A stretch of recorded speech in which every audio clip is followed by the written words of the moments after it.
Bagi jenis yang kedua, dia akan terbentuk, dia akan termuncul, dia akan terhasil dari perkongsian setiap individu dalam tu. Sebab setiap individu semua nak berkongsi dan sentiasa berpesan. Kau pesan aku lah besok ada program al-kuliah ni. Kau tak pesan siap kau. Oh, kita ada sampai jenis tu hebat lah.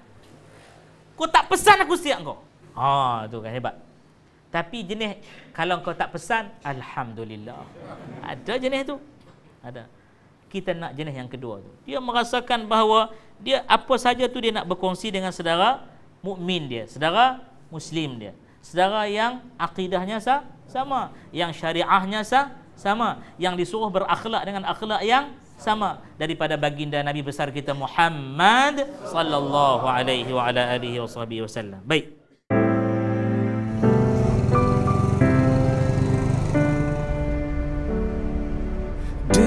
Nama-Namamu ya Allah, aku berdiri di atas bumimu ya Allah, dengan ajaranmu ya Rasulullah.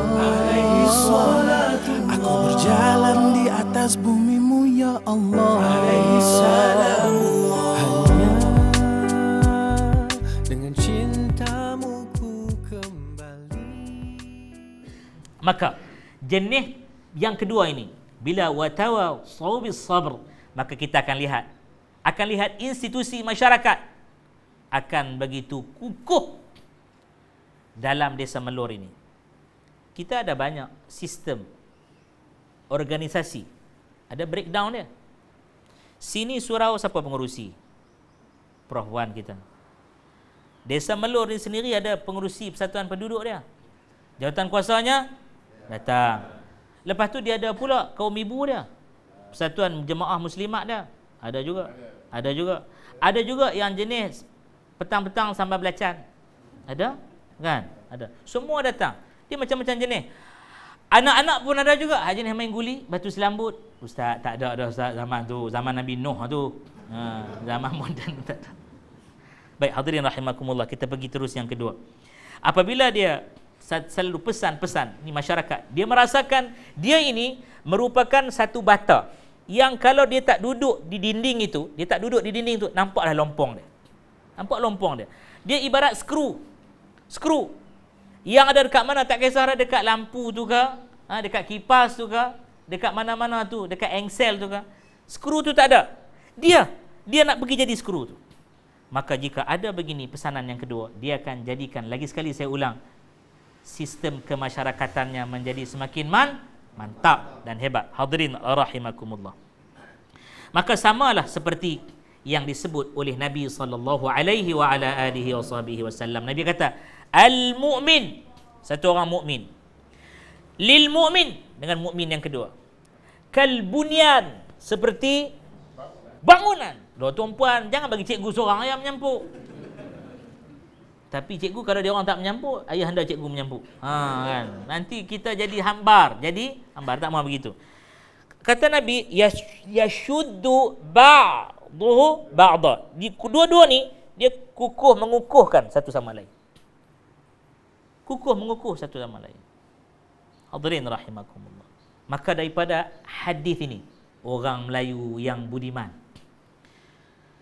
Saya lupa nama profesor yang ajar saya kalimah budiman ni datang daripada dua perkataan, kata dia. Ni kalau pakar bahasa kata salah, tegurlah. Bodhi, kalimah Sanskrit, Sanskarta. Bodhi ni maksudnya suci, murni. Kedua digabung dengan bahasa Arab, iman. Jadi budiman ini ialah orang suci yang beriman. Orang bijak tu dia wise man. Apa orang budiman Melayu kata?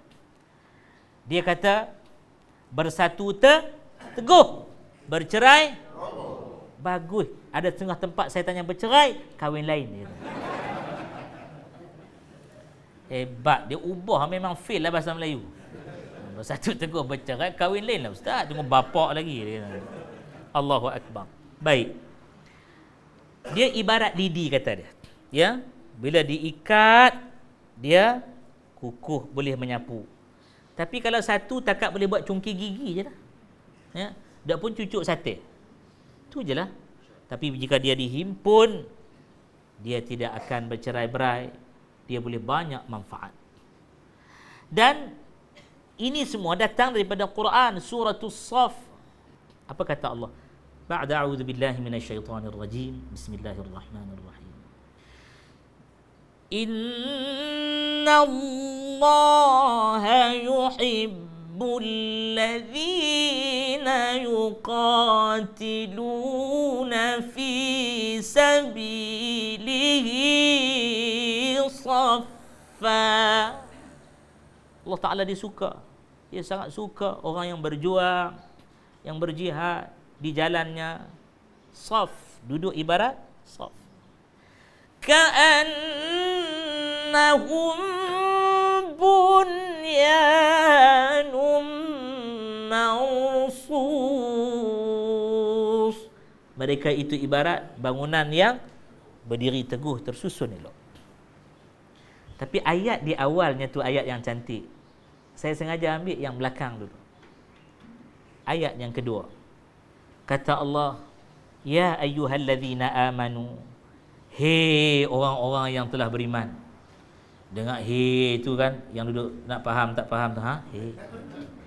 Kenapa tak sebut wahai? Saya orang mengaji pondok, kitab tu ada tulis hei. Hei orang beriman. Ha kan. Hei orang beriman. Kitab tua ni dia kena mengaji berguru. Warna kulit, warna muka surat pun jadi kuning, namanya kitab kuning. Ha, punya lasam kitab tu. Ha, kan. Kena baca betul-betul. Jangan tersilap baca. Kaf, lam, dal, ya bunyi. Keladi. Kaldai. Ba, waw, mim bunyi. Bumi. Hebat. Selalu orang baca bom. Bumi. Hadirin rahimakumullah. Baik.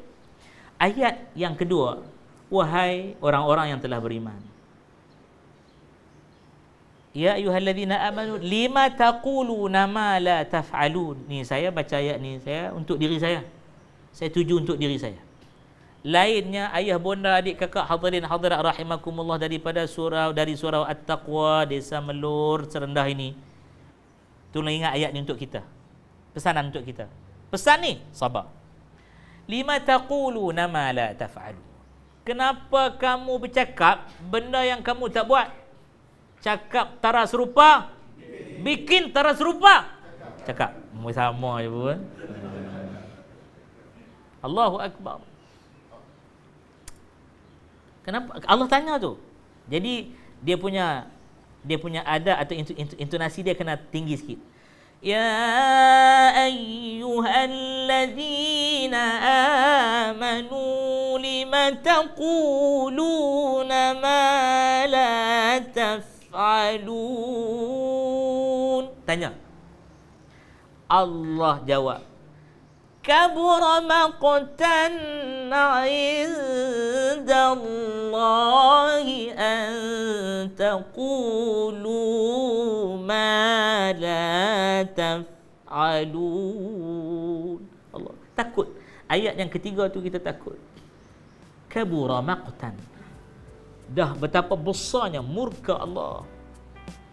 An taqulu ma la taf'alun. Jenis orang yang cakap tapi tak buat. Pesan bukan main ke orang, dia tak buat. Ini pun perlukan kesabaran. Pesan-pesan dengan kesabaran. Ya Nabi salam alaika, ya Rasul salam alaika, ya Habib salam alaika, salawatullah alaika, salawatullah alaika. Hadirin rahimakumullah. Apabila kita melihat kepada ni, apa yang dibicarakan ni, saya nak bawa satu hadis daripada Abu Hurairah radhiyallahu taala an. Apa kata Nabi sallallahu alaihi wasallam? Barang siapa yang melapangkan seorang mukmin akan suatu benda yang susah ataupun benda yang payah, kesusahan atau kepayahan. Payah tu duduk di mana? Di dunia ke di akhirat? Di dunia. Sebab kita hidup di Di dunia. Dunia tu tempat ni nama apa ni tempat ni? Taman Melur, Desa Melur. Ambil lupa diri sendiri ai. Amboi. Nama apa tempat ni? Desa Melur. Susah duduk di Desa Melur. Atau kawasan sekitarnya. Sebelum Melur apa tadi? Anggrek. Sebelum anggrek tak ada bunga.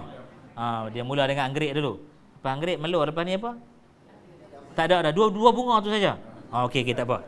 Baik. Jadi dia bantu ringankan susah payah seorang mukmin di dunia. Maka Allah Subhanahu wa taala akan lepaskan dirinya daripada sesuatu kesusahan dan kepayahan di mana? Hari kiamat nanti. Itu je. Kita tak nakkan benda tu? Ini yang ada dalam ayat wa tawasau bis sabr.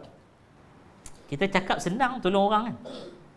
Tapi setengah orang bila kita nak tolong tu dia tak suka ditolong. Tak suka ditolong. Tapi besok jika jadi sebarang perkara yang tak diingini, siapa disalahkan? Kita. Kau faham tak tegur aku? Cik. Waktu kita tegur dia, kena marah. Tapi tegur-menegur ni dia kena jaga sikit. Ada tegur yang agama benarkan, ada tegur agama tak benarkan. Ni jenis contoh agama tak benarkan. Ada 4 orang. 4 orang ni dulu dia orang banyak ketelanjuran lah. Termasuk mereka ni bekas-bekas pengguna dan sebagainya. Insaf. 4 orang ni jadi satu grup. Insaf. Dalam 4 orang ni ada seorang yang pandai. Dia dah pandai dah. Dia bab solat jadi imam ni dia pandai. Dulu mereka pun pandai jadi doktor sendiri. Cucuk sendiri. Kan? Cucuk sendiri. Cucuk pula dekat highway. Siapa tahulah. Kan? Baik. Saja. Ini satu kisah selingan untuk kita segar sikit. Refreshment. 4 orang ni mereka solat. Seorang jadi imam, 3 makmum. Solat qiyamul lail. Solat malam. Ya, baik. Tengah-tengah solat, Allahu Akbar, imam. Makmum pun Allahu Akbar. Tiba-tiba tikus lalu. Tikus tu pun kepoh sangat. Lalu sudahlah, bising masa apa? Makmum hak paling hujung ni dia kata, tikus. Makmum hak kedua kata apa? Jangan bercakap. Tegurlah tu kan? Pesan lah tu, pesan. Makmum hak ketiga lagi best. Dia kata apa? Siapa bercakap, Ustaz kata pantai. Kita ingat imam selamat lah. Imam daripada depan bunyi. Yang bercakap semua pantai. Lingkup habis semua. Pesanan ni tak boleh pakai. Tak boleh. Kan. Pesan ni pesan yang tak betul. Pesan semua batal. Semua batal. Saya pernah satu tempat, ni pesan lagi. Jadi imam. Imam tarawih. Rakaat 10 ke atas. Tapi rakaat tu rakaat yang dah kedua. Bukan rakaat ganjil lagi. 12 ke 14 tak ingat. Sedang-sedang naik daripada duduk yang kedua. Lepas kita selesai rakaat pertama, naik berdiri, nak bagi faham. Duk sebut istilah orang tak faham payah. Berdiri. Bismillahirrahmanirrahim. Dengar daripada belakang sebut, diam. Kuat tau. Diam. Saya pun diam. Habis dah khusyuk tu, habis macam burung merpati kena sergah. Rom, habis terbang. Aku silap kat mana dah. Mazhab apa mereka ni? Yang tegur tu imam dengan diam ni kan. Selalu tegurnya subhanallah. Adalah dekat seminit diam. Seminit tu lama tu. Kan? Seminit tu boleh nasi lemak 3 bungkus. Saya pun ulang balik basmalah, teruskan Fatihah. Sudah sembahyang. Saya duduk terfikir ni, aku salah kat mana lah, salah kat mana.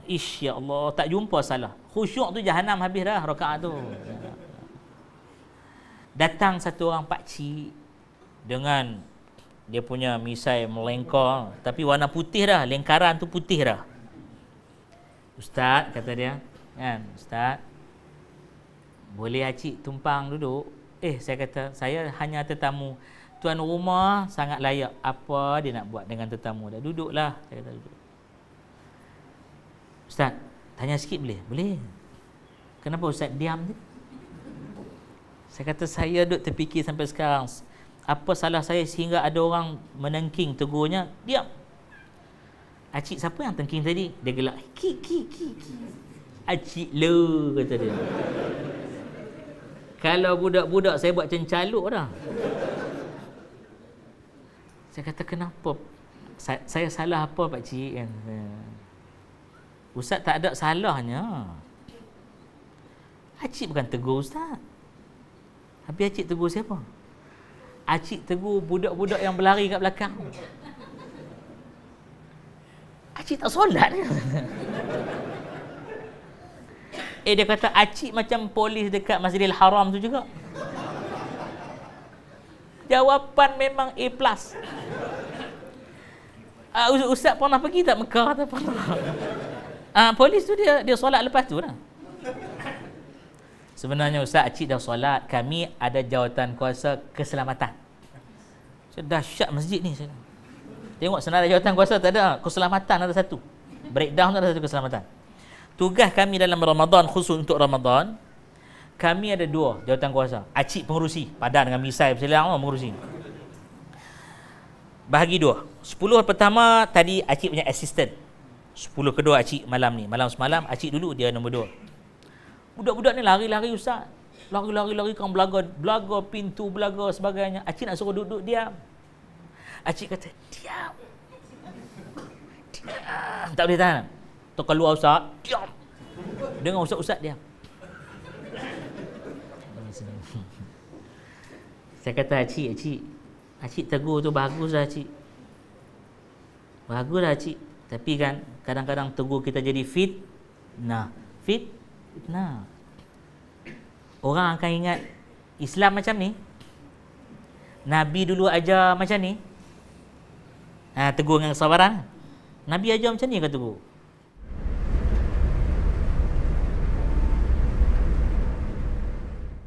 Assalamualaikum warahmatullahi wabarakatuh. Bersama saya lagi Ali Iskandar dalam segmen Bacalah untuk program Al-Kuliah. Okey, minggu ni saya sebenarnya nak kongsikan satu buku yang lain daripada yang lain, tapi saya rasa buku ni wajar untuk saya kongsikan walaupun ia tidak ada kaitan secara langsung dengan buku kerohanian atau buku keagamaan. Tapi saya rasa sebagai ibu bapa kita perlu cakna tentang apa yang anak kita minat ataupun ikuti. Jadi ini dia.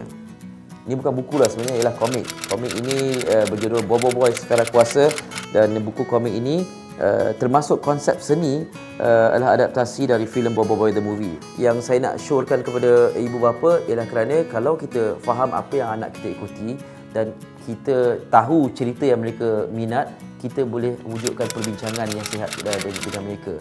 Jadi kita tahu sfera kuasa tu asalnya macam mana, siapa Ocobot, siapa Kelam Kabut dalam filem Bobo Boy The Movie, dan macam-macam lagi watak-watak yang dicetuskan. Anak-anak juga apabila kita berikan buku komik ini kepada mereka, mereka akan dapat buat perbandingan bagaimana penterjemahan daripada filem ataupun daripada animasi filem itu diterapkan dalam bentuk komik dan juga sebaliknya.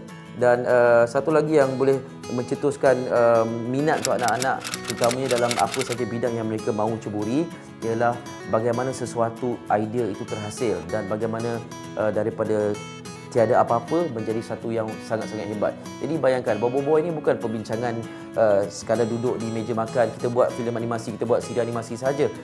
Pelbagai proses harus dilalui. Jadi buku ini turut menceritakan bagaimana konsep seni itu terhasil ya untuk Bobo Boy The Movie, dari segi lakaran asal usul bagaimana Bobo Boy itu nak diwujudkan, dari segi kostumnya, dari segi kuasanya ya, dengan nama-nama pelukis-pelukis ataupun grafik artis yang memberikan show jenis-jenis pakaian tertentu dengan kuasa-kuasa tertentu ataupun senjata tertentu ya. Selain daripada Bobo Boy ini ada Fang, ada Gopal, Yaya, Ying dan sebagainya. Jadi bila kita tunjukkan kepada anak-anak ini, mereka tahu betapa susahnya nak menghasilkan sesuatu yang hebat, proses yang harus dilalui. Jadi apabila mak ayah juga berminat dalam perkara ini pada pandangan saya lah, dan kita tunjukkan kepada anak-anak, bukan hanya beli kepada mereka dan biar mereka baca, mereka tahu yang ibu bapa juga akan ada pengetahuan tentang apa yang mereka minat, senang untuk mereka merasa kebersamaan itu dalam keluarga. Jadi kalau boleh lepas ni, kalau kita ada sesuatu yang kita lihat anak kita minat, kita cuba cari ilmu ataupun buku yang menceritakan tentang asal usul sesuatu naskah ataupun sesuatu komik ke kartun ke yang membolehkan anak kita bukan sekadar minat saja tapi menjadikan mereka mempunyai inspirasi untuk menjadi hebat dalam menghasilkan sesuatu. Jadi buku ni ataupun komik ni harganya tak mahal, walaupun nampak hebat dan tebal, harganya memang mampu milik. Nak jadikan hadiah hari jadi pun boleh. Kalau saya boleh syorkan, beli dengan DVD je sekali, letakkan sekali dan jadikan hadiah hari jadi. Jadi Bobo Boy Sekara Kuasa, dia adaptasi daripada Bobo Boy The Movie. Memang cukup mengujakan. Kalau tak percaya, anda beli dan anda baca dulu, kemudian tunjuk pada anak-anak. Okey? Ini yang saya syorkan secara pribadi. Okey, kalau ada komik lain yang menarik, anda bolehlah syorkan kepada saya juga di facebook.com/alkuliah. Kita jumpa lagi insya-Allah dalam siaran akan datang. Assalamualaikum warahmatullahi wabarakatuh.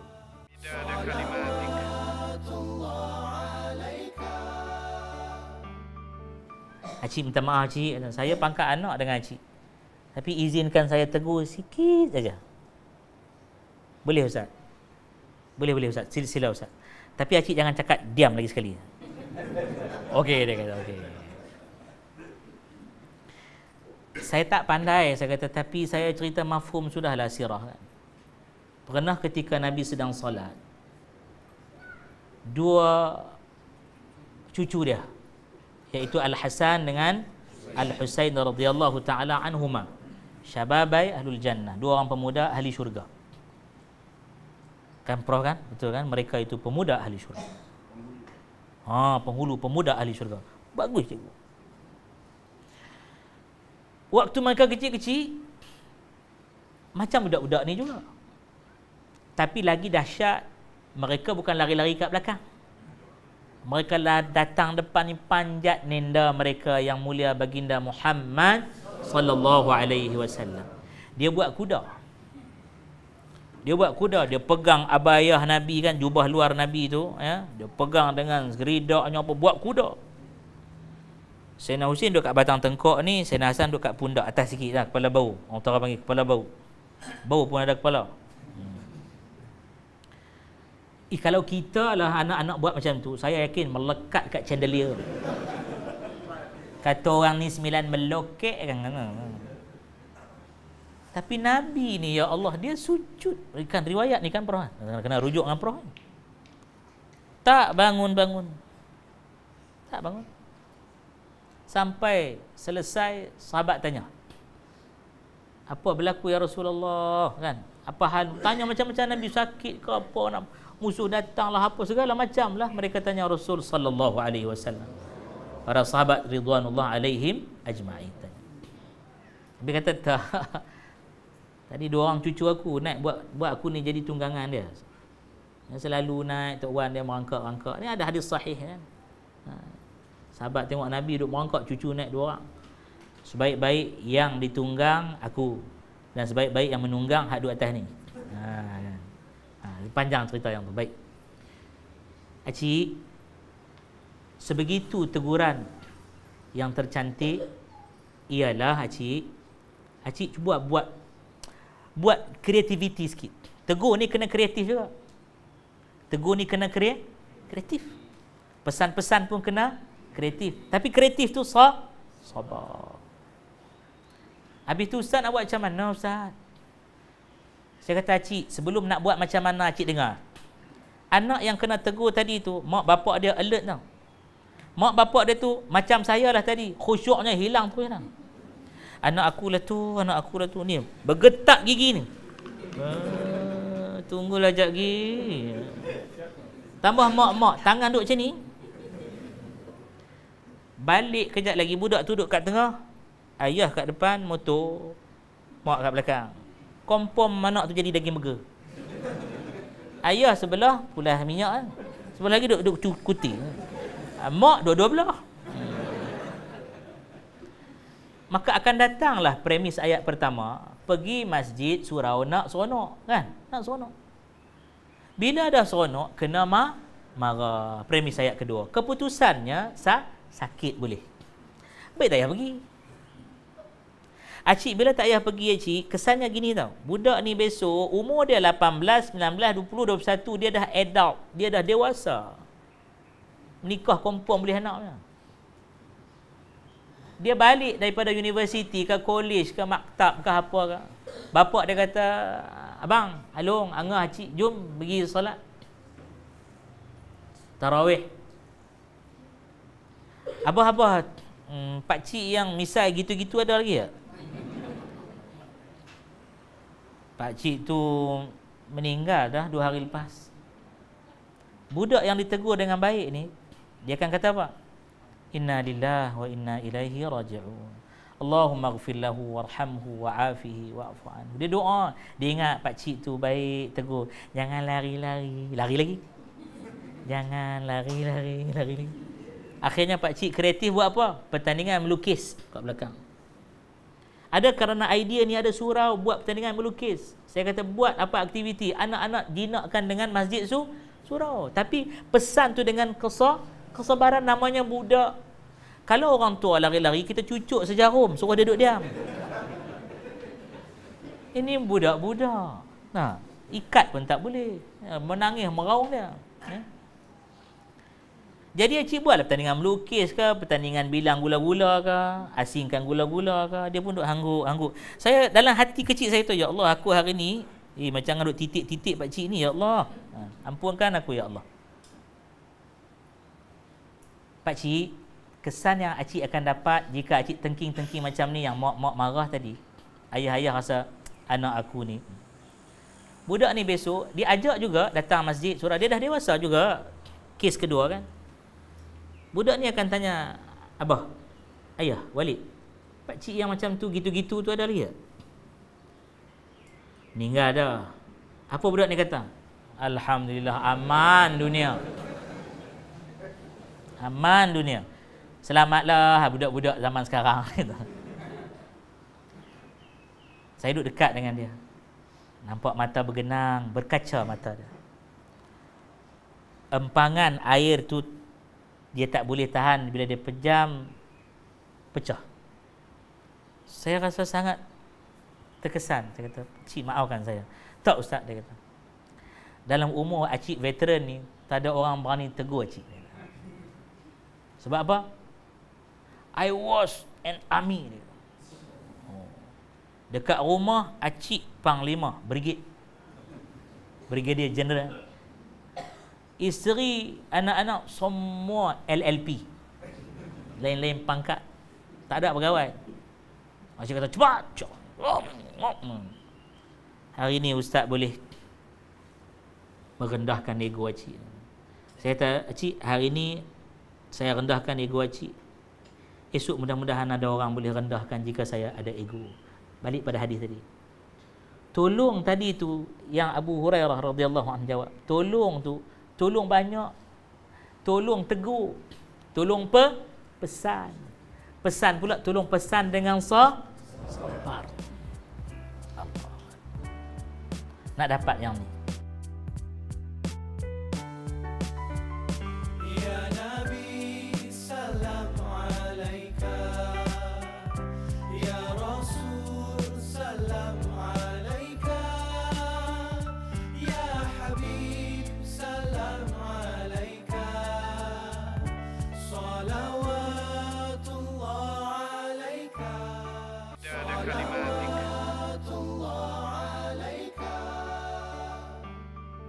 Seorang sahabat Nabi radhiyallahu an ambil wuduk.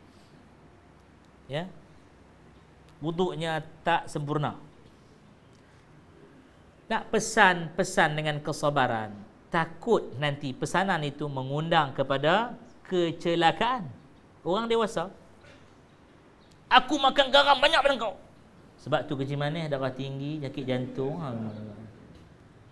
Tapi bijaknya dua orang budak waktu tu belum pemuda lagi, kanak-kanak. Sayyidina Hasan kata kepada adik dia, Husin, engkau ambil wuduk, aku cakap salah, aku ambil wuduk, kau cakap salah. Kita berkelahi dua. Gaduh dua. Dia kata, abang, apa dapat hasil pergaduhan olok-olok ni? Mesti akan tarik perhatian pakcik tu. Pakcik tu kan kawan datuk kita. Okey. Tujuannya kita nak tegur wuduk dia ambil tadi tu salah. Ini kata kreatif dalam berpesan. Bergaduh dua orang budak bergaduh.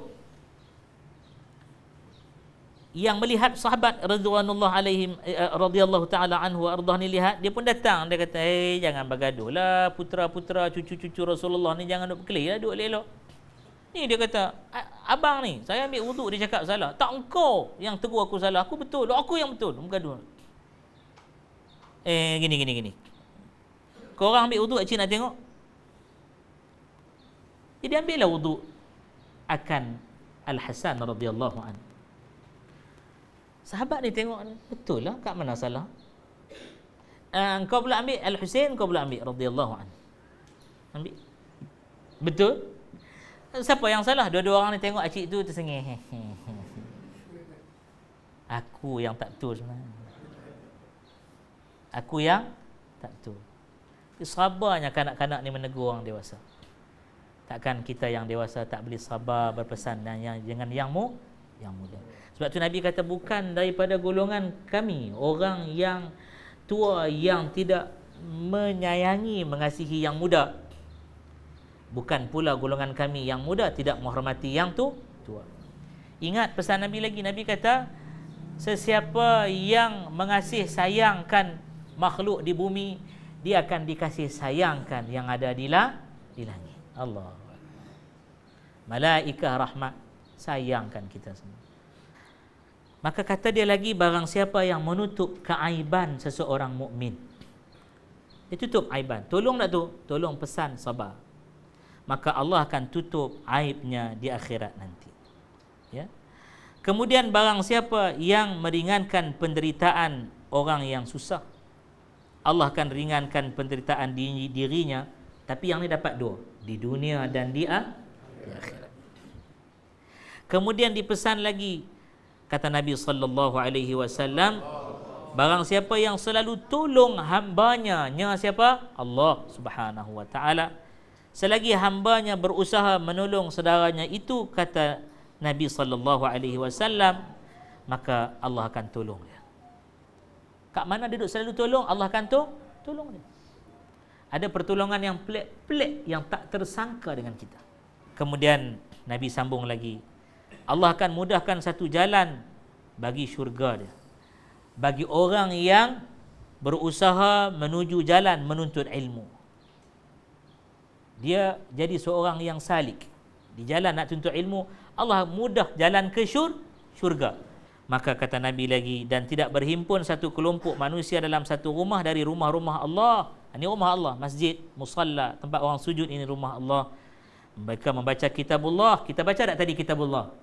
Baca. Suratul Asr. Dan fokus kita ayat yang ketiga, wa tawassaw bis-sabr. Maka kata Nabi sallallahu alaihi wasallam, mereka belajar sama mereka, melainkan diturunkan kepada mereka itu ketenteraman, dan mereka itu dikelilingi oleh malaikah. Hadirin rahimakumullah.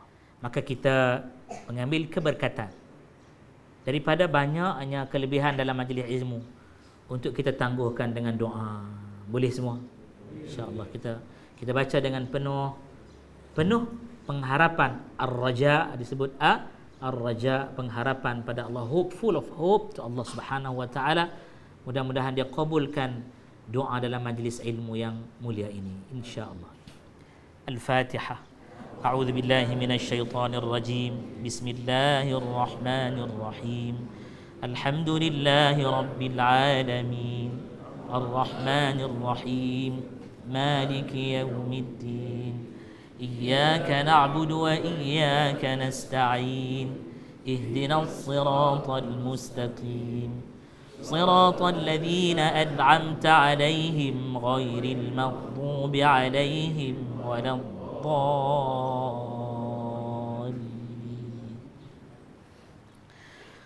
أعوذ بالله السميع العليم من الشيطان الرجيم. بسم الله الرحمن الرحيم. الحمد لله رب العالمين وبه نستعين. والصلاة والسلام على رسولك ونبيك محمد صلى الله عليه وعلى آله وصحبه وسلم. يا منزل الكتاب يا الله، ويا مجري السحاب يا الله، ويا هازم الأحزاب يا الله، ويا منزل الرحمة يا الله، اسمع دعاءنا يا الله، إنك أنت السميع العليم يا الله. Ya Allah, kami mohon padamu ya Allah, mengambil keberkatan majlis ilmu dalam program Al-Kuliah ini ya Allah.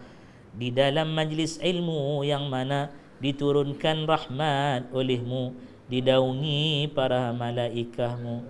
Kami yakin dan sebenar-benar iman bahawa ia sedang terjadi ya Allah. Maka dengarlah doa ini yang maha mendengar as-sami' ya Allah.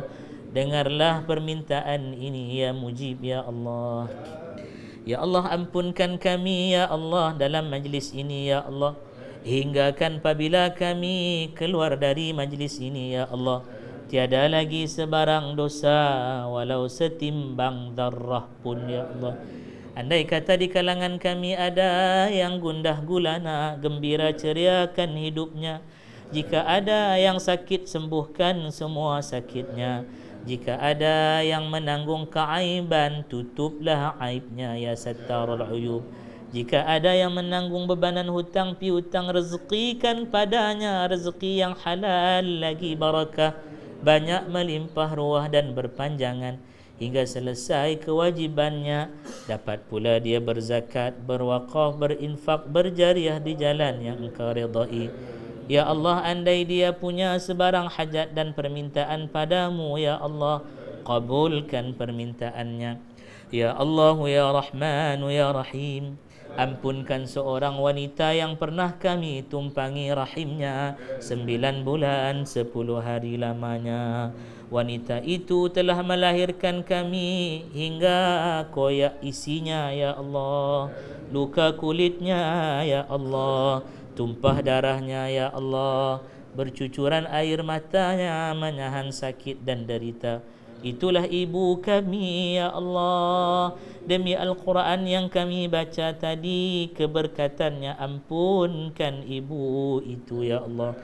Ampunkan ibu yang tidak pernah kenyang makan minumnya kerana mengenyangkan kami.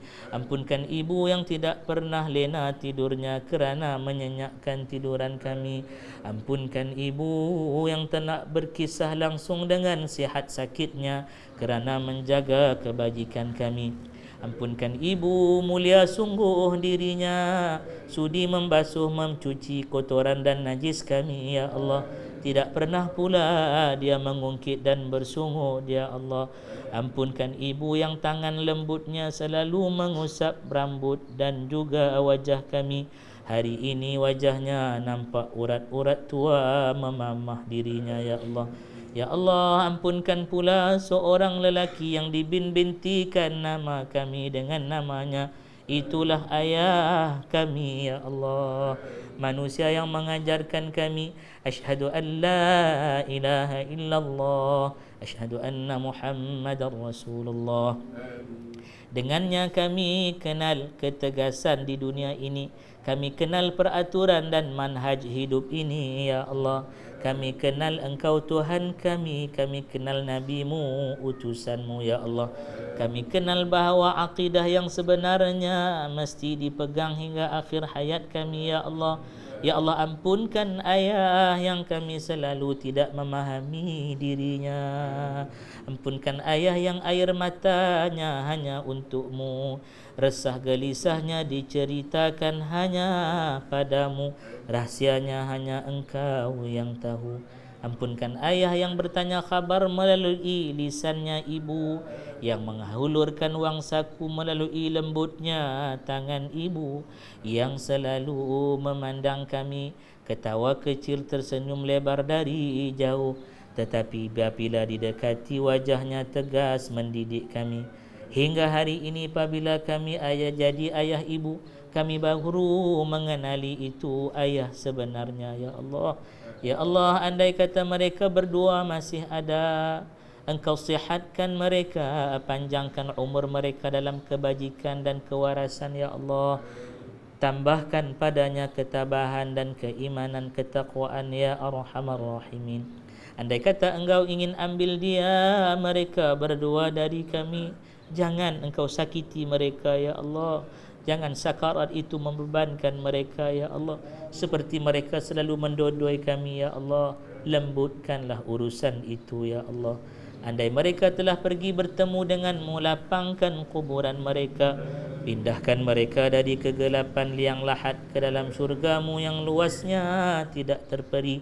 Kurniakan mereka nikmat yang abadi. Rabbana taqabbal minna innaka antas sami'ul alim wa tub alaina ya maulana innaka antat tawwabur rahim.